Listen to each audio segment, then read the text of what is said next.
Did you see this Anthony Mackie? He's playing Captain America, and he said...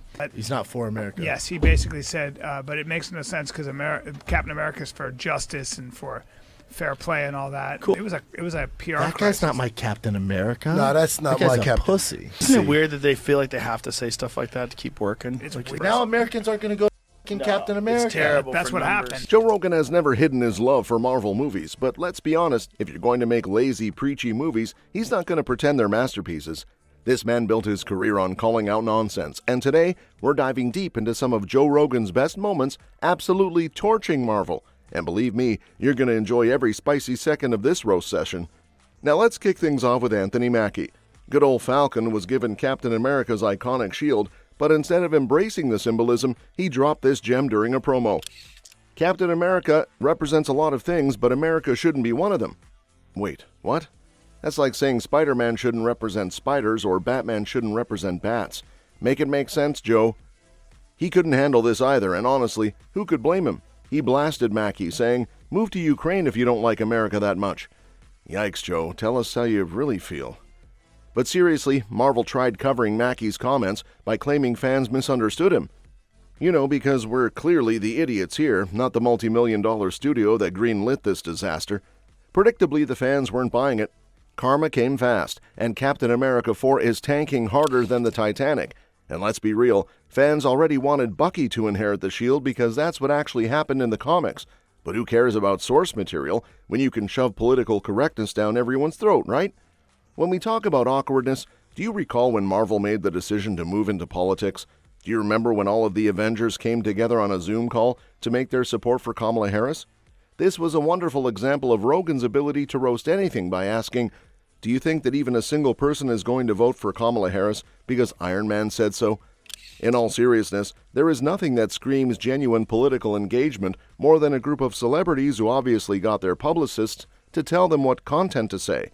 Moreover, they adopted the tagline, "Down with D-Rye," which sounds like a bad album that was released by a boy band in the 1990s but was unsuccessful. Marvel, you blew me away. To put it another way, this is the exact way to lose admirers more quickly than Brie Larson loses credibility in interviews. But then when you have some of them that are making videos, all the Avengers get together, like, hey, are you trying to get me to hate superhero movies? Why are you doing that? If I was running the Avengers, I'd be like, hey guys, cut the shit. Now let's get to Joe Rogan's favorite punching bag, Hawkeye. Jeremy Renner seems like a nice enough guy, but Hawkeye is about as useful as a screen door on a submarine. Rogan roasted him mercilessly. Everyone else has crazy powers. The Hulk can smash planets, Doctor Strange literally controls universes, and here's Hawkeye just shooting his little arrows at spaceships. Let's be honest, how does Hawkeye never run out of arrows? Is he sponsored by Walmart or something? It's lazy writing at its finest, and Joe Rogan isn't afraid to call it out. He's right. If aliens invade, I don't want a guy with a bow. I want Thor, or at least Iron Man. Hawkeye can stay home and make TikToks or something. Stupid Marvel character. All he has is a bow and arrow. It's so dumb. Everybody else is the Hulk, and they fucking can do crazy shit, and Doctor Strange can summon other universes. Aliens flying around in spaceships, and he's shooting arrows at them. Like, this is so dumb. And this dude's just shooting shitty arrows. At aliens. And he never runs out of arrows. I can't get into any of those movies. Infuriates me. Are you kidding me? Or even if the bad guy wins, then they go, we went back in time. And what's wild is that they're they do billions at the box office every time. It's also paced by numbers. Anybody new comes in, they have a beef. Like, it's my crew, not your crew. And speaking of lazy writing, let's get into Infinity War and Endgame. Look, I love these movies as much as the next Marvel fan, but you gotta admit, reversing the Infinity War snap by going back in time was a bit weak. Joe nailed it. Even if the bad guy wins, Marvel just says, oh, we went back in time and fixed everything. Really? Imagine if every great movie just hit rewind. Imagine if Titanic ended with someone going, wait, I got a time machine. Leo DiCaprio would still be floating on that door today. And while we're at it, let's talk Professor Hulk. Rogan ripped this character apart with laser precision. Look, we all love Mark Ruffalo. Great actor, terrible political commentator, but turning the Hulk into a nerdy green scientist wearing glasses was one of the dumbest moves Marvel ever made. Rogan summed it up beautifully. Well, I think the new Hulk, they probably missed Mark Ruffalo's acting. I mean, there's so many people in that movie, right? You got Captain America, you got all these people, you got Iron Man. He's such a good actor, and they didn't have enough room for him to just... Mark Ruffalo's just not talking enough. Yeah. Because most of the time we need him as the Hulk. So I got an idea. Right, yeah, Let's make him Mark Ruffalo the Hulk all the time. No, the whole idea, you fucks, is supposed to be that he's a really smart guy, and then he's basically a monster. The Hulk has glasses now. He has fucking glasses. He has glasses. It's so ridiculous. The Hulk is supposed to be a monster, unlimited power, who just yells Hulk smash. Now he's wearing glasses? Exactly. What next? Thanos opening an Etsy shop for Infinity Gauntlets? Rogan correctly points out that Hulk is one of the most iconic, powerful heroes Marvel has. Yet they've consistently turned him into comic relief, and worse, sideline him like he's a background character.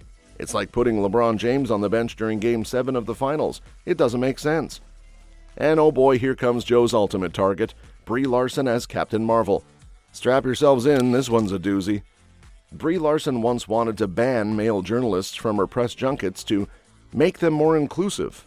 You know, because nothing screams inclusivity like literally banning people based on gender. Joe roasted this perfectly, highlighting how Brie isn't even woke enough by her own standards. Rogan jokes, if she's truly woke, she'd step down and give those millions to a gay woman. Funny how celebrities demand wokeness from everyone but themselves. Hey Brie, actions speak louder than words, especially in your boring movies. Despite the fact that Captain Marvel was marketed as the most powerful hero in the Marvel world, her standalone movie was as boring as watching paint dry. Joe made a brilliant observation on the reasons why this movie was a failure. She has everything except a good movie. Captain Marvel to step down. Right, okay, why? They want Captain Marvel to step down and be replaced by a gay woman of color. Right. Was the original comic book a gay woman? Well, it's a reputation for being incredibly woke. Not woke enough if you're white. Brie Larson's demeanor was another factor that did not help. As a response to the criticism that was directed at the movie, Brie chose to lecture everyone about feminism and representation, rather than addressing the situation with grace. It's possible that you wouldn't have to give us a lecture if the movie was of higher quality.